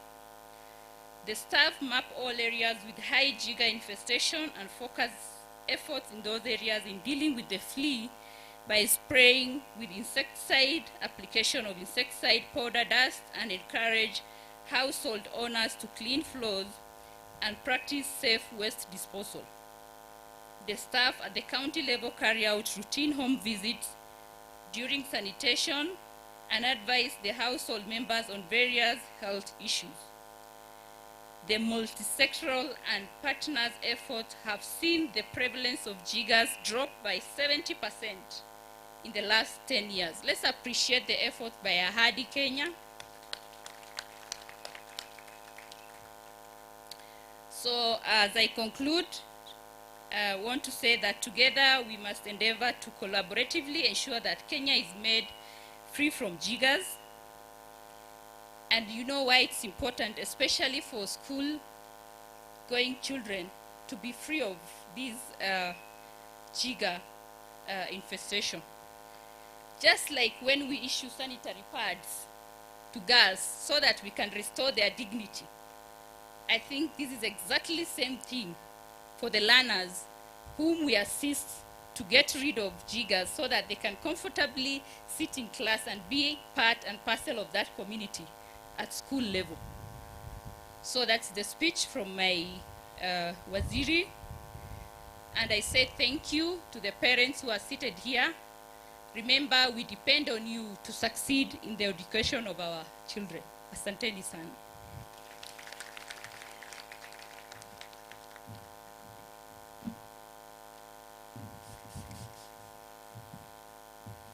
Thank you so much. Tore makofi rege. Now, turathi kurekereria na CS, watu wa hapa hii shule wanajua kusoma. Na kuna msichana moja anataka kusomea one of the posters that we are going to give to schools. Kwa hivyo nitakuita hapa na Sabina na wa Maua. Alafu Sabina, you also hand over one mask to that girl so that she is a girl. She knows how to wear the mask. Alafu tena wanajua kuosha miguu. That's why hawana jiggers. Kwa hivyo watawekewa maji hapa. Tukimaliza hapa watakuonyesha how they wash their feet. Na watafanya hivyo na Cecilia. Atakuja mtu wa posta. Posta kuja hapa. So CS wa Maua, Sabina, huyu kijana atatusomea hii posta na hizi zingetolewa ingekuwa muhimu by the way. Sababu sasa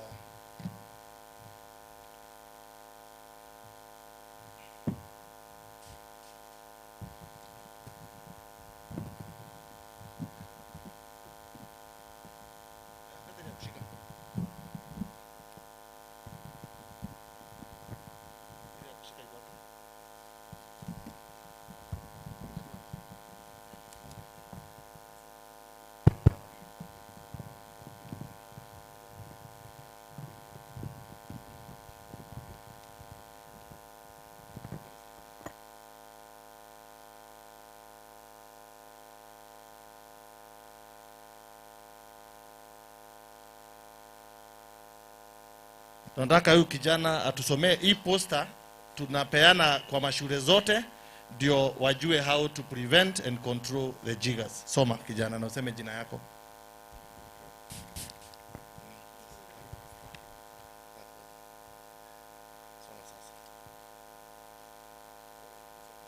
Majina yangu ni Solomon Joroge. Usafi bora, zuia funza. Step 1. Keep your finger at shoulders short all the time. Trim them using a razor blade or a nail cutter. Step 2. Wash your hands and legs regularly. Keep your body clean. Bathe with clean water and soap every day. Step 3. Wear shoes all the time. If possible, keep them clean always. Step 4. Keep your classroom and school environment clean. Wash the floor, sprinkle water and sweep even floors to prevent and kill jiggers fleas. Step 5. Clean and air beddings and other clothing. Sweep and clean the floors of your house.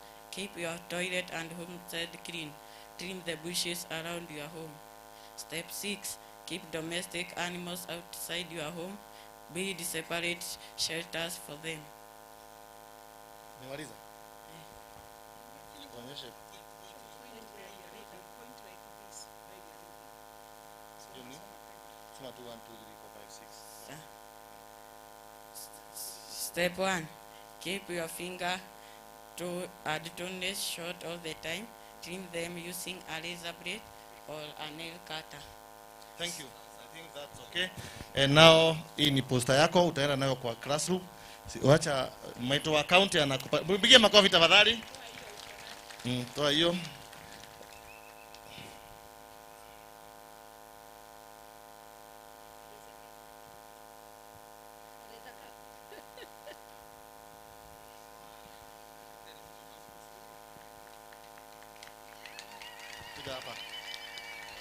Na sasa juu umesoma vizuri sana, hawa heshimiwa nataka tu uende tu hivyo. Hii uenda ununue kitabu. Sawa sawa. Asante sana and God bless you. Onyesha hiyo poster. Hiyo poster vile si utawapelekea kwa shule. Okay, asante sana. Sasa kuna msichana hapa naye anajua kuoga miguu. Tunataka atuonyeshe vile anaogaga miguu. Yeye hana jiggers. Msiangalie kama ako na jiggers, ako msafi. Nataka tu CS ujue hapa Murang'a tunajua kuoga nini? Kuoga miguu vizuri na sabuni, na anasaidiwa na Cecilia. Kaa chini. Waonyeshe vile mtu naona hiyo ni sabuni sasa. Boss kuja hapa.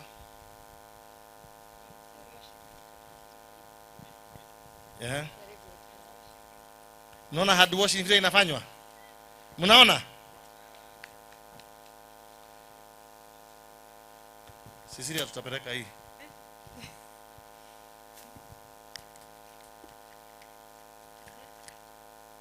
Step 2, unaosha na maji. Unahakikisha hiyo sabuni imeingia ndani ya kucha, vidole, kila mahali. It's fine. Unanawa tena kutoa sabuni. Pia baada ya mkono, funza zina affect mguu, pia unaosha miguu vile vile. Catching. Unasugua kabisa katikati ya vidole vyote. Unahakikisha hakuna uchafu ndani.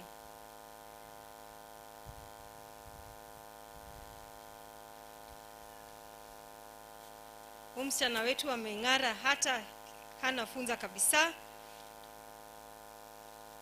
Walimu wetu wanafanya kazi nzuri. Msichana anaelewa kabisa. Sawa. Mguu mwingine vile vile unatoa, unaosha vizuri. Sawa. Very good. Haya, sasa rinse. Baada hiyo ukitoa miguu kwenye maji, kama hauna taulo nyumbani,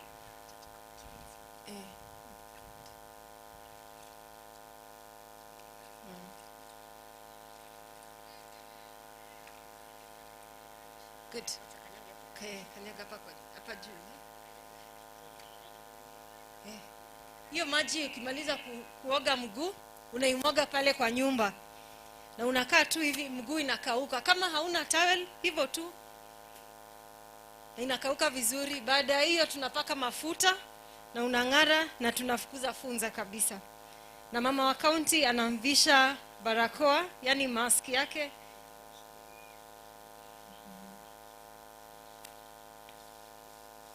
Good. Sawa sawa. Na pia ununue sabuni, kitabu na karai nyumbani. Na ingine umepewa hapa, kuja hapa CS. Kuja hapa ndio upigwe picha. Kuja kaa tu hapo. Kaa tu hapo. CS angalia kama mguu iko safi.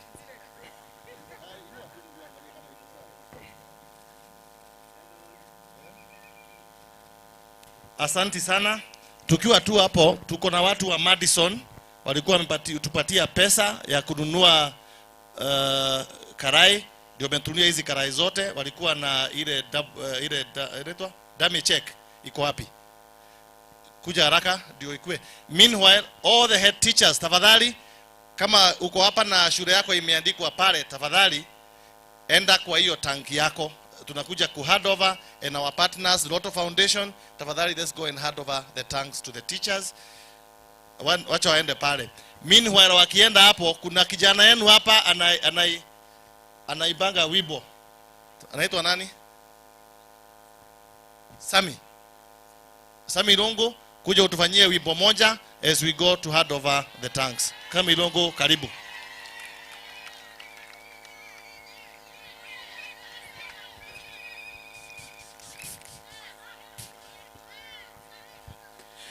Muriega. Aya, punga mikono hewani. Ona niĩ nĩ ndakena nĩ gũkorwo ndĩ gũkũ. Ndathimwo mũkĩrathimwo. Ithe tiguo. Ona niĩ ndirĩ na ndutu.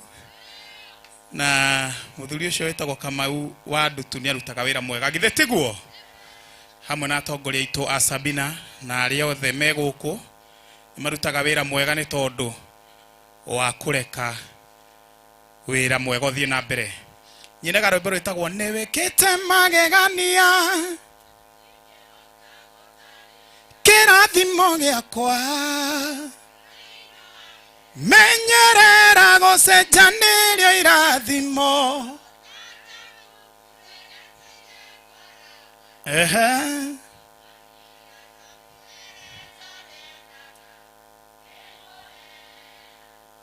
Moheani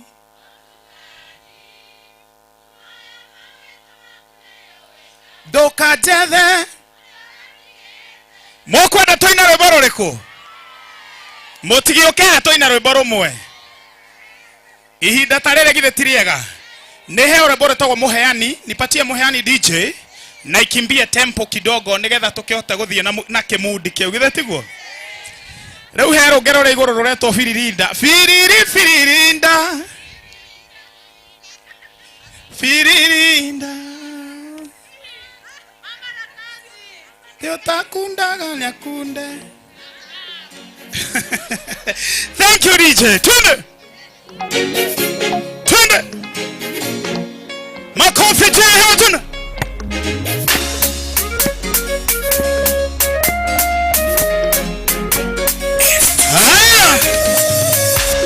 Emmanuel ngai wakuhe na ithwe mukuyo kindare ndereato omokera ya mekuru ya mathina okamoha muthenya wa gukongoia na inasiana tekune tukwiyokete na kuonane tuonete gĩtuĩka wega we gũtarĩ mũndũ wĩnyararĩire we mũra mikono tujumbe Moya mikono juu eni kumotene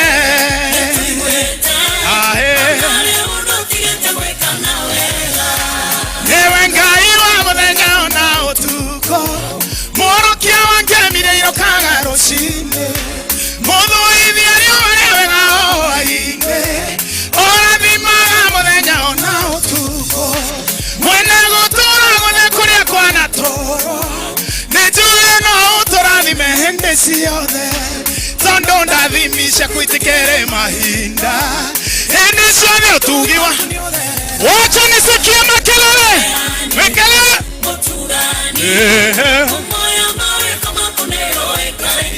eni kumotene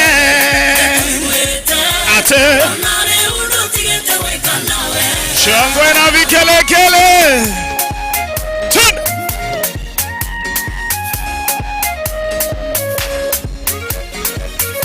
Ando amoranga ne mwendete kuina moko na iguru guo. Hogu. Yari miaka menini ya gweterera. Israeli na gwetereire mengombo. Na kuoguo kogwa kukwa otani. Ukima koroko boine magakugoshe. Ona ibingoro shitone igokugosha. Tondoni utuete mwihoko baba. Wegukia kukure. Eni monogo kirago kia kwaru. Mikono tu. Ate. Tuine kumotene. Ate. Kuria ile onogete ni gweterera. Kayongi kimweterera gukira Sara. Sara mwetereire nginyo koro-ini wake. Kimweterere tiga gutara mahinda. Isaka riataurwo ni kuga mitheko. Ngai athekirie Sara ukoro-ini wake. Onawe no arikora urira mitheko. Onawe korokerie ngemi cia mikono tu. Ahe. Eni kumotene. Eni onare undo tieta. Mikono tu.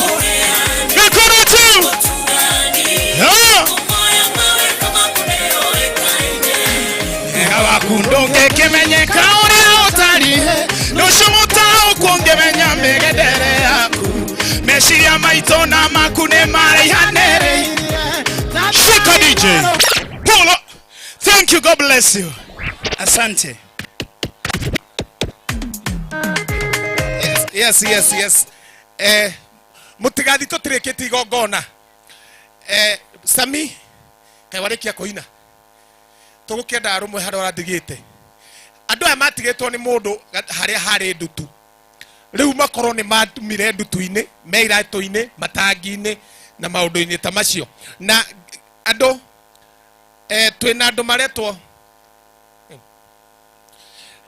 na gwi thimu ya mundu munene yurire na tafadhali twamihura no turaigwa ni raingira na angikorwo niwe winayo hihi umenyitete ukarigwo ni yao na ningetaka hata uangalie mfuko wako isikuwe hiyo simu ni ya mundu munene tutikwenda urare theinie ni turamenya uria winayo timu ici tondu na ndamari aramihoria ndari araruta raini mireheo haha na ni ya Oppo thimu simu mundu arora yake ndugakorwo kuete ene ni guthiaga oguo ti kwenda mundu arora yake na mundu arora tondu ni ya mundu munene. Haya hamwe noguo twina andu maretwo Saraya ungienda gwi sanitizer yao i haha na ni marakwenderia raithi muno no warie nao no magusupply mwena-ini ucio ungi ndirenda gucokera hau hathimu. Wewe uko na simu na sio yako, tafadhali ileta mahali hapa. Ni ya mtu mkubwa, ilianguka hapa, ni ya mtu mkubwa sana. Usikubali uonyeshwe matata, kwa sababu tukigatagaza hivyo ukose kuleta iturakiwe ipatikane na wewe ithe wakioneka riu ni uritoia. Ya tafadhali. Haya Sami, haroraje uradigirira ira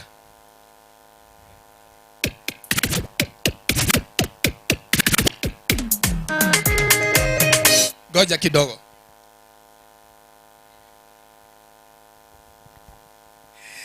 Thank you. Asante. Erocio ngidukanjethe haria uradigite ira. Mwire no ona karato gaka njikirite. To nginya unyone na korocio. Ngai no ahe kange githe tiguo. Mwire ndukanjethe haria uradigite ira.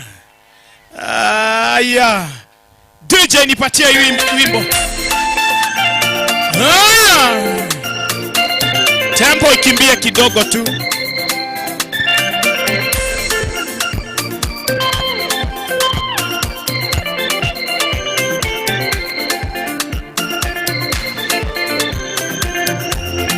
Tukatebe hayo radigete irae Mwathani nyarateri aya ndwara thamari ya irathimo o muthenya kirathimo kieru o muthenya kirathimo ndukireco maiganite mwegwo kirathimo kiratigio kia umuthi thamathamathio irathimo-ini umuthenya tondu Ngai ndandoragia handu hamwe ni muthenya na maundu meru o muthenya na maundu meru thina wa ira niguo wira wa umuthi naguo umuthi niguo ngaganaga rucio ndigeraga njira ya muthiururuko umuthi niu na rucio gugakiungi no ikinya na maundu meru reke njigwe kiratigio kia umuthi thamathamathio irathimo-ini umuthenya tondu Ngai ndandoragia handu hamwe ni muthenya na maundu meru o muthenya na maundu meru karuhika iguru gwa andu a Ngai tuthi agikorwo Ngai ni akurutite handu guoko na iguru guohore karuhigu aya yeah.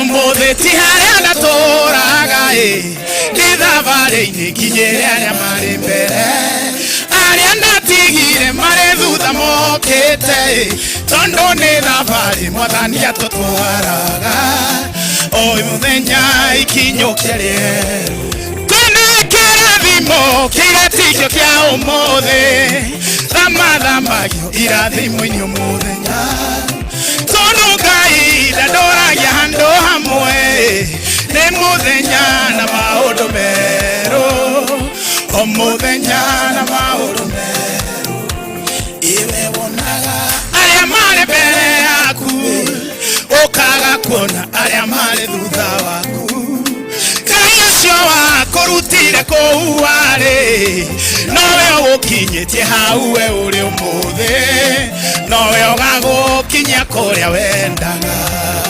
kĩrathimo kĩratigio kĩa ũmũthĩ thamathamathio irathimo-inĩ ũmũthenya tondu Ngai ndandoragia handu hamwe ni muthenya na maundu meru o muthenya na maundu meru. Thank you.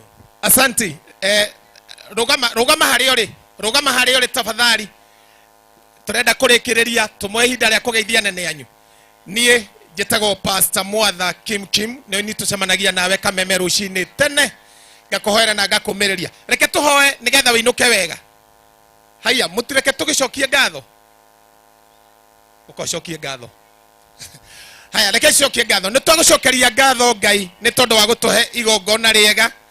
Thengio nĩ tondũ wa ndagĩka ĩno nĩ kũrĩkia twarĩkia. Ageni aitũ makĩinũka mainũke wega. Andũ a gũkũ tũkĩmatiga tũmatige me thayũ na tũmatige marĩ agima na nĩ thĩinĩ wa rĩtwa rĩa Jesũ nĩ tũhoya na twetĩkia ugai amen. Ngai amũrathime. Inyuothe mwĩ gũkũ ageni tũrathiĩ handũ hetagwo Trotters. Hau nĩ haharĩrĩirie ngũkũ, nĩ haharĩrĩirie ngũrwe, nĩ haharĩrĩirie mbũri, thenge nĩ wa maua. Ni mheshimiwa wa maua. Kwa hivyo Trotters ugikinya haria kono turaingira hau ageni aria mekumite Nairobi a Mombatha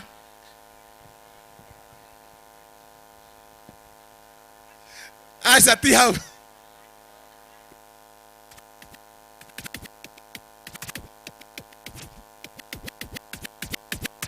thengio Ngai amũrathime mũinũke wega nĩ tũmwendete.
Majina naitwa James Javia.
What you have seen today on James is a reflection of about 1.5 children in Kenya who are disabled from Jigger infestation.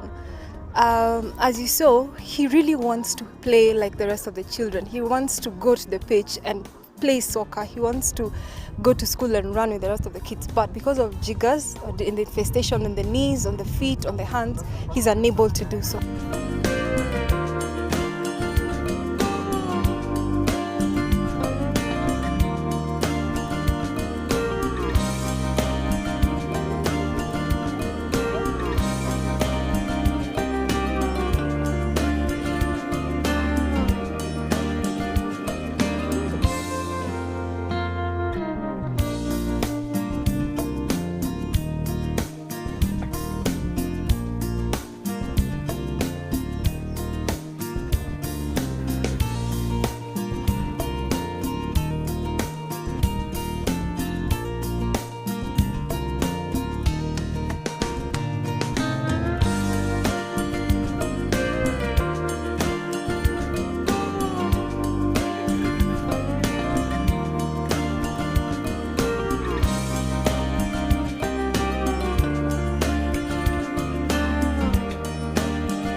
Niko na furaha nyingi kwa watoto wangu kuisa hiyo Jigger. Ilihisi mimi nikafurahi sana.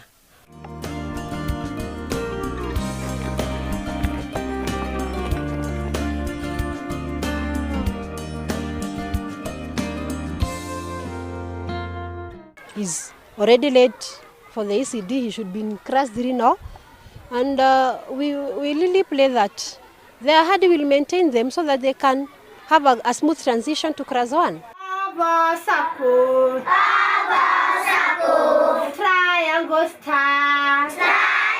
Nafurahi kukuja shule leo. Nitasoma na nguvu, hata wale wameshindwa na shida, hata nikikuwa mkubwa nitawasaidia. We have seen James transformed from a very heavily Jigger infested child and his siblings to a boy who's kicking football, juggling it as if, I mean, he's never had Jiggers before. So for Hadi Kenya Trust, this is a testimony, a real life one in that case, to show that in 4 months we have seen a fully Jigger infested boy coming out clean, happy,